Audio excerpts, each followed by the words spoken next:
오늘 우리에게 주시는 하나님의 말씀은 신약성경 누가복음 5장 51절부터 62절까지 말씀입니다. 신약성경 108쪽에 있는 말씀입니다.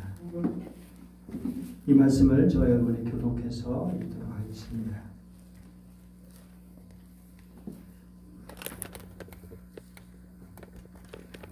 예수께서 승천하실 기약의 차감에 예루살렘 향하여 올라가기로 굳게 결심하시고 바다들을 앞서 보내시되 그들이 가서 예수를 위하여 준비하려고 사마리아에 있는 한 마을에 들어가더니 예수께서 예루살렘 향하여 가시기 때문에 그들이 받아들이지 아니하는지라.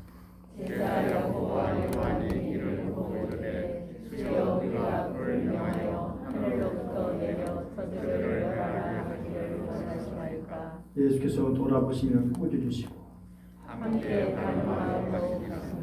길 가실 때 어떤 사람이 여짜오되 어디로 가시든지 나는 따르리이다. 예수께서 이르되 여우도 보이고 문명에서 보이시되 인자는 보이는 곳이 없다 하시고 또 다른 사람에게 나를 따르라 하시니 그가 이르되 나로 먼저 가서 내 아버지를 장사하게 허락하옵소서. 예수께 죽은 자대로 자기의 죽은 자를 장사하게 하고 너는 가서 하나님의 나라를 전파하라 하시고 또 다른 사람이 이르되 주여 내가 주를 따르겠나이다마는 나로 먼저 내 가족을 작별하게 허락하소서. 예수께서 이르시되 손에 진리를 잡고 뒤를 돌아보는 자는 하나님의 나라에 합당하지 아니하리라 하시니라. 어떤 신사가 있었습니다. 이분이 기차를 타고 이제 여행을 하게 됐는데 그런데 이제 기차 차장이 차표를 확인하게 되었습니다. 그런데 주문을 막 뒤져봐도 승차권이 어디 있는지 찾을 수가 없었습니다. 근데 승무원은 딱 보고 이분이 그냥 무임승차는 아니겠다 생각하고 너무 당황하지 마시고요. 나중에 찾으면 주십시오 라고 말했습니다. 그러자 이 신사는 내가 승차권을 당신에 주고 안 주고 그게 문제가 아니라 그것이 없으면 내가 어디로 가고 있는 걸 모른다는 게 문제예요. 여러분 어떻습니까? 여러분들은 그런 일은 없겠죠. 한 사람도. 그러면 지금 여러분의 인생은 어느 길로 가고 있는지 알고 계십니까? 지금 여러분이 제대로 살고 있는지 확신할 수 있습니까? 오늘 51절 말씀을 보면 예수께서 승천하실 기약이 차감해 예루살렘 영화에 올라가기로 굳게 결심하시고 라고 말합니다. 주님께 이제 결단의 시간이 다가온 것입니다. 근데 결단이라는 것은 무엇인가를 아는 것부터 시작합니다. 우리 인간은 내가 무엇을 어떻게 해야 할까를 분명히 알면 결단하기 쉽습니다. 근데 무엇을 해야 할지 모를 때 결단할 수가 없죠. 그리고 얼마나 중요하고 얼마나 좋은 일인지를 알지 못할 때 또 결단을 내리지 못합니다. 승천하실 기약이 차감해. 다시 말하면 승천하실 날이 다가오매라고 말할 수 있는 거죠. 물론 여기 승천에는 그 앞에 십자가 부활이 같이 들어있는 것이죠. 십자가 부활을 통해서 결국 승천으로 이어지기 때문에 그렇습니다. 그러니까 다시 말하면 십자가를 지을 때가 가까웠다라고 하는 것입니다. 그리고 주님께서는 그것이 얼마나 중요한 일인지를 너무나 잘 하셨다는 겁니다. 그래서 예루살렘 향하여 올라가기로 굳게 결심하셨다는 것입니다. 여기 굳게 결심하고 라고 하는 그런 말은 지지하다, 고정시키다, 강하게 하다, 무엇을 확고하게 하다, 세운다 그런 뜻이죠. 그러니까 그냥 한번 올라가 보자. 그게 아니죠. 어떤 어려움이 닥쳐온다 할지라도 주님은 그 길을 가시겠다고 확고히 마음을 정하신 것입니다. 비록 제자들은 그 뜻을 알지 못했죠. 예루살렘에 올라가는 그 예수님의 마음, 어떤 일이 일어날지 이미 3번이나 말씀하셨는데도 불구하고 제자들은 여전히 깊은 마음, 듣던 마음으로 그렇게 예수님을 따라오고 있었죠. 그러나 주님은 그 길에 배반과 창피함과 수치와 조롱과 멸시와 채찍과 수모와 그리고 이런 말할 수 없는 참혹한 고통이 따른다고 하는 것을, 그 십자가의 처형, 이런 엄청난 대가를 지불해야만 한다는 사실을 너무나 잘 알고 계셨지만 그럼에도 불구하고 그 길을 가시기로 결심하신 것입니다. 그런데 주님이 이제 예루살렘 향하여 떠나시려고 하자 많은 사람들이 같이 했습니다.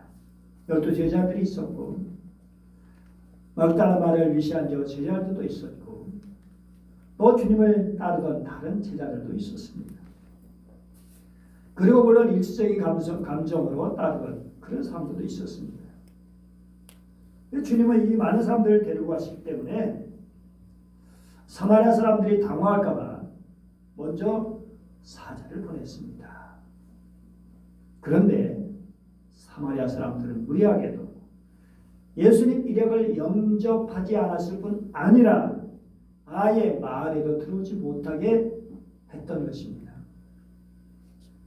여러분 요한복음 4장을 보면 주님께서 사마리아 땅을 통과하실 때 야곱의 우물가에서 5 남편이라 두었던 죄 많은 여인을 구원하신 그런 일이 있었습니다.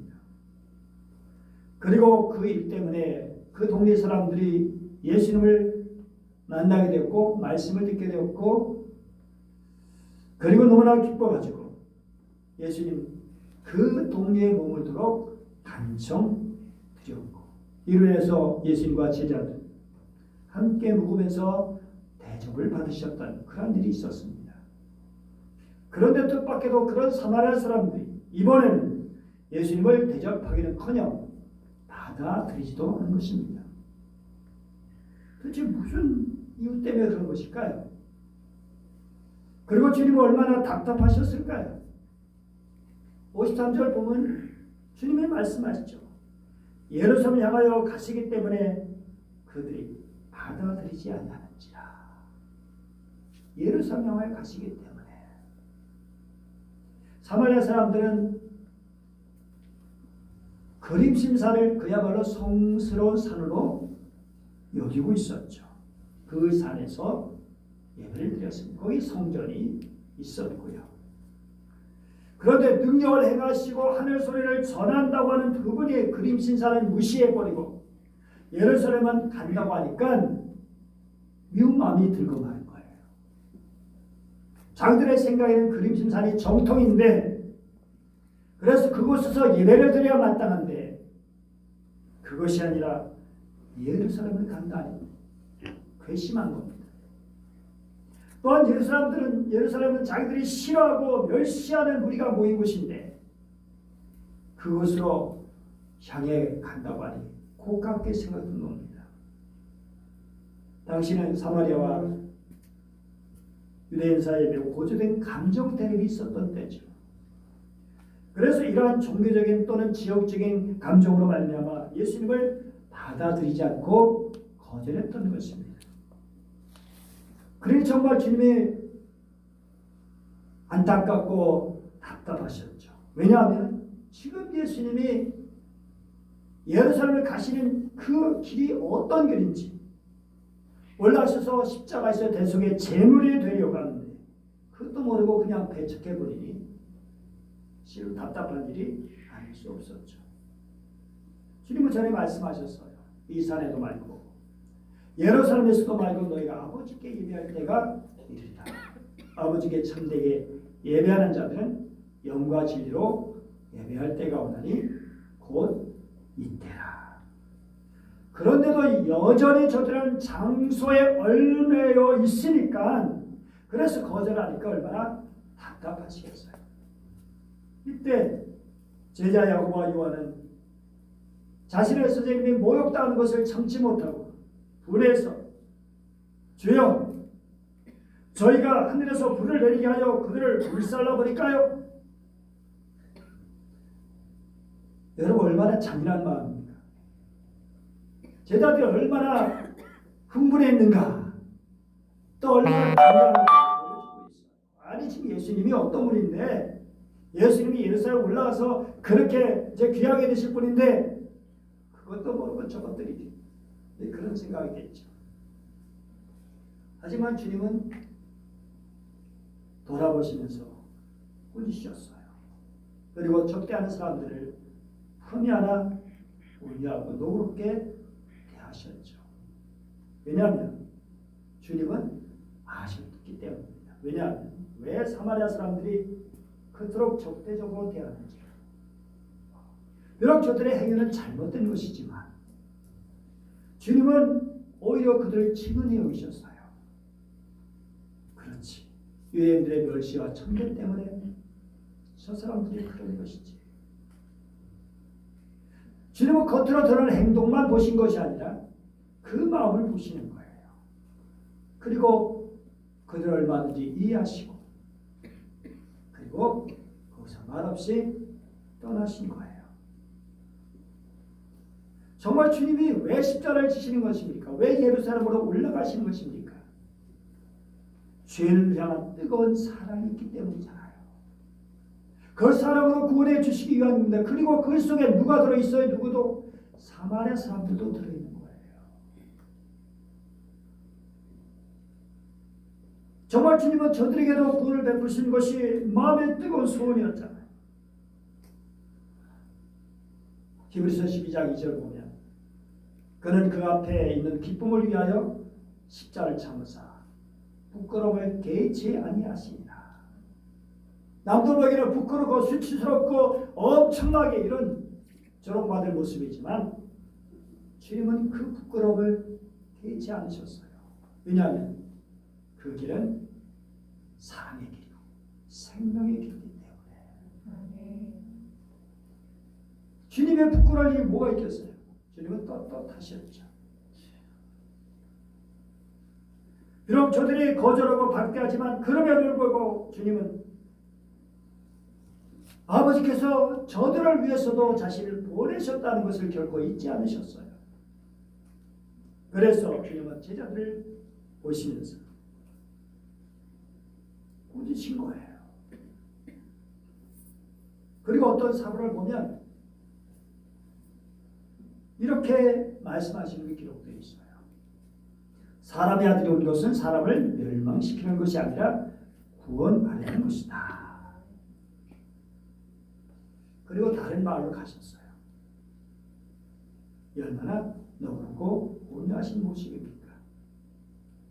우리를 반대하지 않는 자, 우리를 위하는 자다 이렇게 말씀하시는데 이번에는 거절하는 자들 향해서 그들을 가슴으로 주님은 포옹하셨던 것을 볼 수 있어요.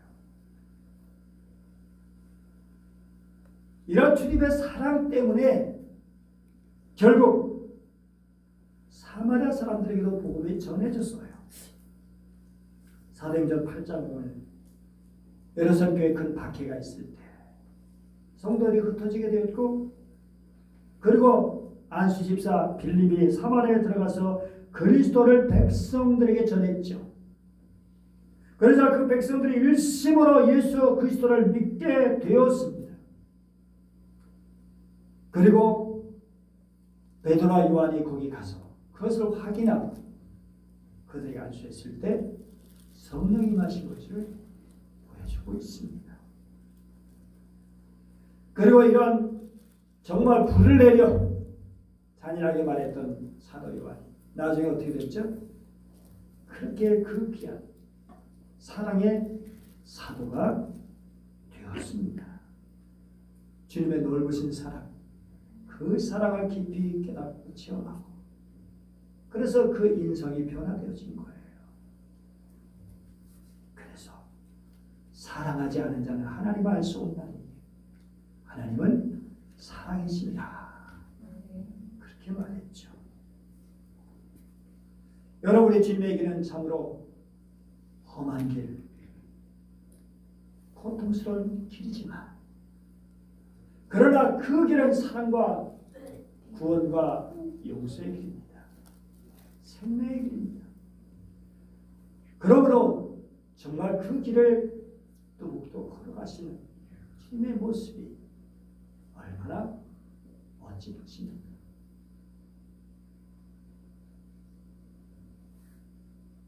여러분, 우리는 주님의 이런 마음을 본받아야 합니다. 분명 십자를 지고 원수방에 싸우는 용사로 깨어 근신하며 살아가지만 그 용서의 자세는, 그러니까 그 용사의 자세는 군인들처럼 미움과 증오의 삶이 아니라 너 그런 마음이라는 것을 잊지 말아야 하는 것입니다. 전보다는 더 낫지만 그래도 아직도 경상도, 전라도 지역주의 문제가 있고 이것이 뜻인 사람들의 마음을 아프게 하고 있습니다.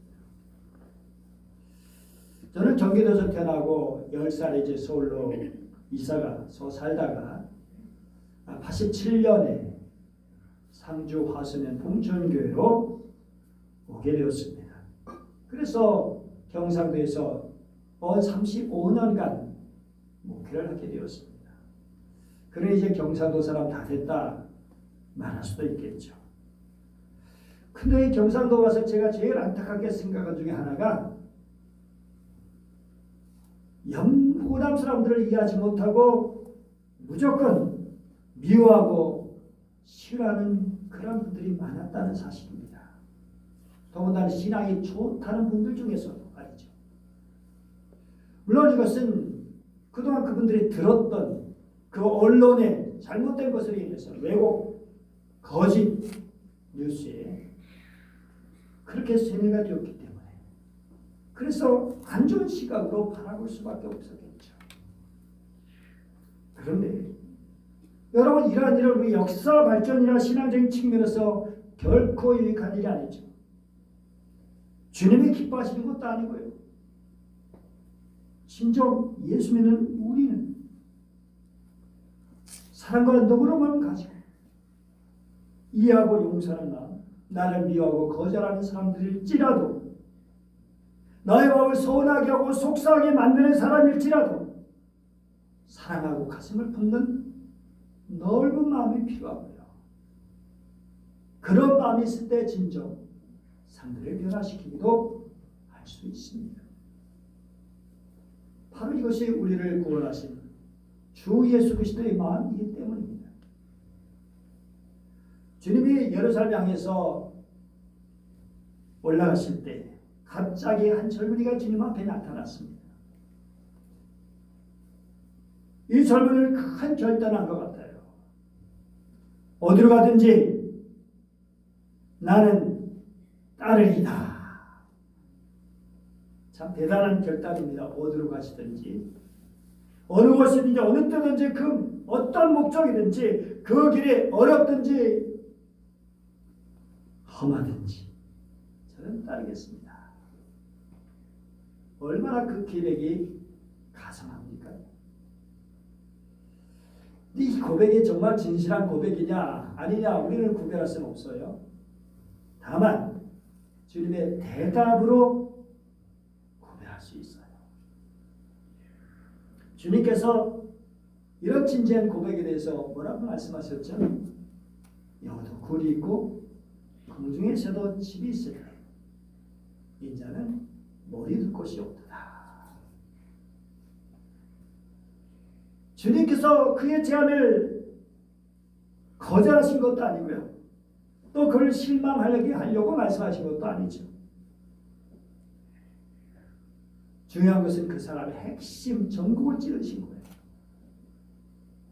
주님의 말씀으로 우리가 이거 짐작해 보면 이 젊은 사람은 뭔가 잘못 생각하기에 틀림없는 거예요.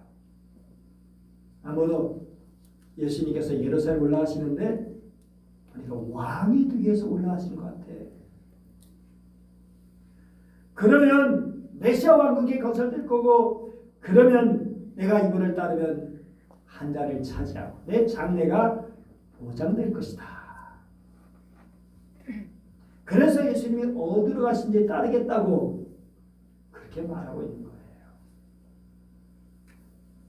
그런데 만약 이러한 자세로 주님을 따른다면 좋고 문제가 잘 풀리고 형통할 때는 괜찮지만 고난을 당할 때는 어떻게 해요? 엄청난 큰 시련이 닥칠 때는 어떻게 하는 거예요? 그래서 주님은 당시 이런 사람들에게 제자됨을 기대하지 않으셨어요. 물론 12제자 가느라 만날 거 없고 다른 제자들도 그런 모습을 보이긴 하시지 않지만 정말 기적을 보일 때는 사람들 열광했지만 그런 기적이 보이지 않을 때는 십자가에 못 박으러 갈 무리들 그것을 아셨기 때문에 주님은 말씀하시는 거예요. 나를 따르려거든 기적을 행하는 나를 보지 말고 영광을 얻게 될 나를 보지 말고 머리 둘 것이 없는 나를 보고 따를 것인지 결단해라. 여러분, 주님을 따른다는 것은 주님 한 분만으로 만족할 수 있어야 되는 거예요. 사도 바울이 다 배설물을 여기고 그렇게 귀하게 여겼던 것들, 정말 굳건하게 붙들고 그걸 의지해서 그거 없이는 못 살 것 같은 그런 것들 다 버리고 그리스도 예수라는 지식에 가장 고상하기 때문에 예수 그분 한 분으로 만족하기 때문에 여러분, 우리는 주님을 우리를 시시한 것이나 주려고 우리를 따르라고 하신 분이 아니잖아요. 예수님은 정말 귀한 것을 주시려기 위해서 우리를 따르라고 하시는 거예요. 그 귀한 것이 뭡니까? 생명이고 그리고 귀한 인격의 변화입니다. 예수님을 닮고 예수님의 인격을 배우게 되는 것입니다. 예수님의 마음이 나의 마음이 되고 예수님의 성품이 나의 성품이 되고 그래서 진정 천국 시민으로 한나라 백성으로 멋지게 살아갈 수 있는 거죠. 또 얼마만큼 가시다가 이제는 예수님께서 한 사람을 향해서 직접 나를 따르라고 하셔요. 야, 주님으로 만난 거 비록 고난에 따를지라도 얼마나 영광스러운 일입니까? 지금 베드로, 요한 얼마나 영광스러운 이름입니까? 사도 바울 얼마나 영광스러운 이름입니까? 그런데 이 사람이 하는 말을 들어보세요. 나로 먼저 가서 내 아버지를 장사하게 허락하옵소서.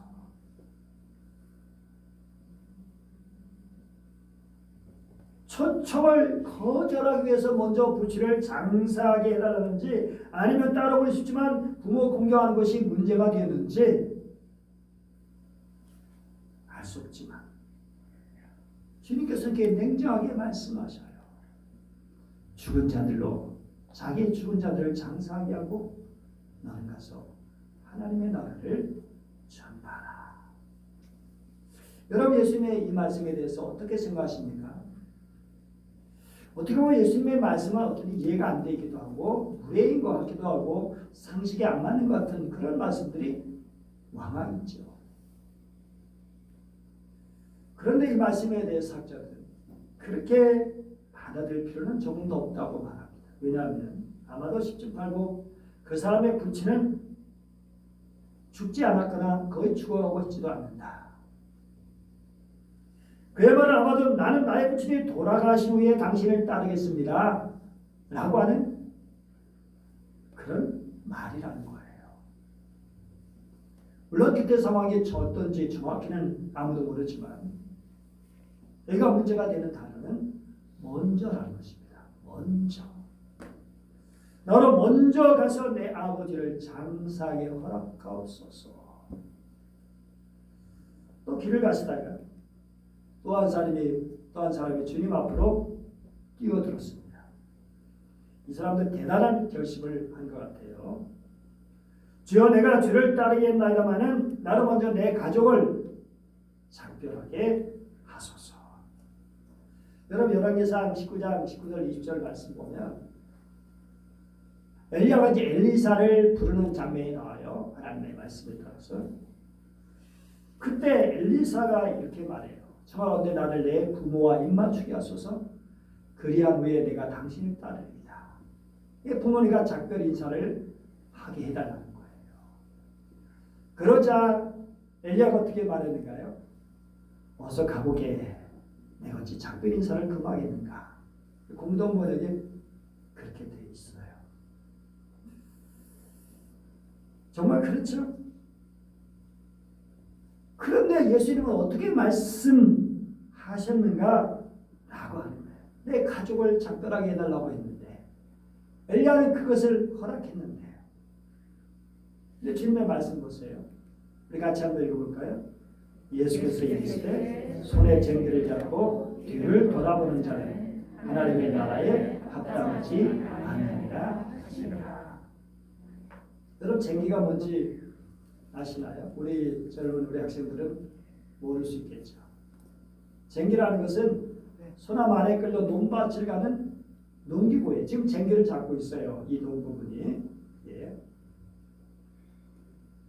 여러분 손에 쟁기를 잡고 하는 일은 묵을 땅을 갈아엎는다든지 씨를 뿌리기 위해서 그렇게 하는 것이죠. 그런데 이 쟁기를 잡고 이제 일하는 농부가 뒤를 돌아보면 어떤 일이 생길까요? 뒤를 돌아봅니다. 그러면 돌불에 걸려 쟁기가 부러질 수도 있고요. 또 바깥에 소가 엉뚱한 방향으로 가서 밭 일항이 삐뚤삐뚤해지기도 하는 거예요. 딱 잡아서 소가 제대로 갈 수 있도록 그렇게 하기도 하는 것이거든요. 참 그렇습니다. 그래서 노련한 농부는 결코 쟁기를 잡고 일할 때 뒤를 돌아보는 일이 없죠. 만약 뒤를 돌아봐야 된다면 소를 세우고 그렇게 해서 누가 뒤에 부른다면 그렇게 해야겠죠. 사랑하는 여러분, 정말 우리 하나님의 나라의 시민이 되고 그리스도의 제자가 되려고 하는 사람, 한 번 목표를 정한 그 길을 갈 때 뒤돌아보거나 한눈을 팔지 않아야 되는 거죠. 목적과 헌신이 분명해야 하는 거죠. 쟁기를 잡고 뒤를 돌아본다는 것은 마음이 딴 데가 있다는 말이에요. 여러분 우리가 흔히 쓰는 마음의 군밭에가 있다는 말이 있어요. 이 유래가 어떻게 됐을까요? 조선시대 때 소장농들이 이제 쓸모없는 땅, 다른 사람에게 쓸모없는 땅 또는 주인이 없는 그런 땅에다가 콩을 심었어요. 추수할 때 되면 밭일을 하다가도 누가 콩을 서리에 가는 거 아닐까? 새들이 콩을 따먹지는 않을까? 그래서 마음이 어떤 콩밭에가 있어요. 그래서 밭일에 집중하지 못한 데서 유래가 된 거예요. 근데 바로 이 사람이 그와 같은 사람이에요. 하나님 나라의 시민이 되고 주님의 제자가 되려는 사람인데 한번 목표를 정했으면 그 길을 갈 때 뒤를 돌아보거나 한눈을 팔지 말라는 거예요. 이미 주님은 그 마음을 아신 거예요. 그냥 단순히 정말 엘리사는 확실했어요. 헌신의 마음 확실했어요. 정말 엘리야를 따르고 그래서 하나님을 따르기로 그 마음이 결심된 거예요. 그러니까 작별 인사를 받겠지만 주님은 보시기에 그게 아닐 거예요. 이 사람. 그러죠. 예루살렘에 행하는데 부모가 어디 있는지도 알 수도 없어요. 얼마나 갔다 와야 될지. 사랑하는 여러분, 주님을 따르겠다고 하지만 마음은 콩밭에 가 있는 분들 없습니까? 아무도 안 돼. 심지어 예배 드리면서도 마음은 딴 데가 있어요. 말씀 들으면서도 이렇게 귀를 듣는데 이 귀에 마음으로는 안 들어와. 집에 가서 이거 가스나 제대로 잠궜는가, 아니면 또 우리 자식 뭐 어떤 거 아닌가, 이런 잡생각들이 막 있어가지고 결국 하나님께 온전히 예배를 드리지 못해. 사랑합니다. 정말 우리는 목표를 정한 사람들이에요. 예수 믿는다는 것은 이제 예수님을 나의 주인으로 모시고 사는 거예요. 예수님의 길을 걸어가려고 작정한 사람들이에요. 여전히 세상에 매여 있으면 어떻게 될까요? 여전히 뒤를 돌아보고 세상을 그리워하고 미련을 가지고 그러면은 그런 것에 매 발목에 묶여서 어정쩡하게 되고 신앙생활이 어정쩡하게 그래서 두 죄를 함께 섬길 수 없다. 재물이냐 하나님이냐. 재물이 신이 될 수 있어요. 만몬신 재물이 더 중요해. 그러니까 하나님 나라에 헌신을 제대로 못하다. 재물로 헌신해야 될 때도 있는데 물질 때문에 결국 주님을 제대로 따르지 못하는 사람들이 얼마나 많이 있어요. 여러분 물질이 중요합니까? 주님이 중요합니까? 분명히 웨슬레가 말했죠. 내 지갑이 회개하기 전에는 나는 너의 회개를 믿지 않겠다. 여러분 지갑이 중요합니까? 다 버렸으면 지갑은 안 돼. 그렇게 하는 사람도 있을 수 있고 어쨌든 우리는 정말 주 예수보다도 귀한 것은 없다고 고백하며 살아가고 또 그렇게 해야 할 사람들입니다. 오늘 여러분 59절에 나오는 두 사람의 문제가 뭐예요? 간단합니다. 먼저의 문제예요. 우선권의 문제입니다. 그리스도가 먼저냐 부모가 먼저냐 우정이나 인간관계의 문제가 먼저냐.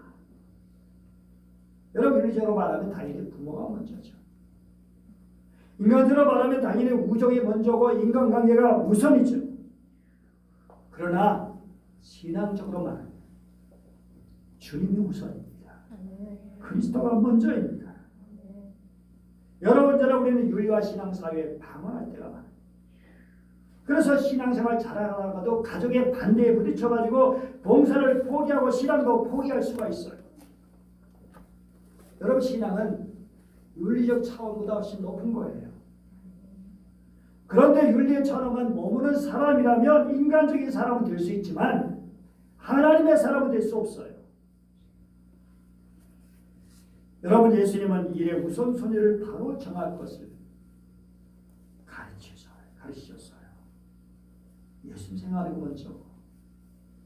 인간적으로 부모나 처자나 형제보다 예수님을 먼저 생각하는 거예요. 어떻게 보면 믿지 않는 사람도 도저히 이해가 안 되고 예수님이 뭔가 정말 독단지고 욕심 많은 분인 것처럼 생각할 수 있지만 아니 그게 진정한 인생의 길이고 그게 진정한 사랑이고 거기서 진정한 효도를 할 수 있는 거예요. 그리스도인들은 무슨 일 하든지 우선순위를 먼저 생각해야 돼요. 돈을 사용하고 시간을 쓰는 일에 주님과 관계를 절대 우선으로 세워야 되는 거죠. 그게 바로 제자의 길입니다. 주님 말씀하셨죠. 같이 읽어보죠. 시작. 그런즉 너희는 먼저 그의 나라와 그의 의를 구하라. 그리하면 이 모든 것을 너희에게 더하시리라. 먼저입니다. 먼저. 요한복음 21장 15절. 요한의 아들 시몬아 내가 이 사람들보다 나를 더 사랑하느냐. 인간관계는 너무나 중요하지만 그보다 더 주님을 사랑하느냐. 여러분 절대 우선입니다. 절대 우선. 누구에도 양보할 수 없는 빼앗길 수 없는 우리의 주님을 빼앗길 수 없어요. 우리 신앙을 빼앗길 수 없어요. 물론 주님 우리 안에 계시죠.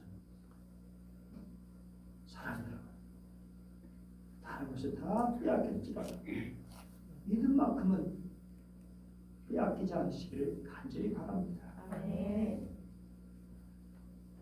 성수주의라는 것 참 중요하죠. 주의를 지킨다는 것. 아무리 어려워도 11절을 드린다는 것. 이것은 우리가 양보할 수 없는 우리 신앙의 기초입니다. 환난이 몰아쳐도 먼저 감사하는 것입니다.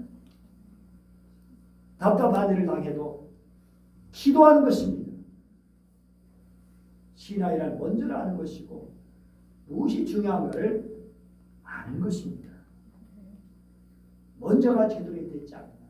무엇이 중요한가를 제대로 분별하지 못하면 우리 신앙은 흐트러지게 되고 하나님 관계가 문제가 되어지고 결국 우리가 올바른 신앙의 열매를 맺을 수가 없습니다. 굳게 결심하시고 예루살렘 오르시는 주님, 그래서 주님을 따르겠다고 한 그런 사람들의 이야기가 너무 대조가 되잖아요. 비유가 되잖아요. 여러분들은 어떤 사람이 되겠습니까?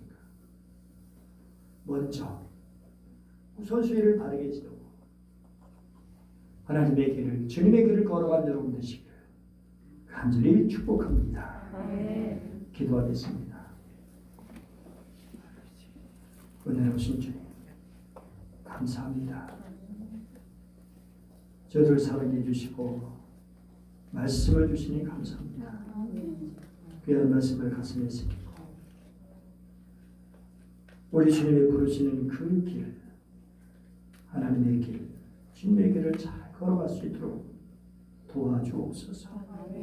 먼저 주님의 나라와 주님의 의를 구하며 살게 하시고 우선순위를 잘 정해서 하나님과 아름다운 관계로 흐트러짐 없이 잘 걸어갈 수 있도록 도와주시고 혹시 우리가 왜 비뚤어지고 잘못될 때 우리를 깨우쳐 주시고 이끌어 주셔서 성령으로 지도해 주셔서 다시금 바르게 걸어갈 수 있도록 도와주시옵소서.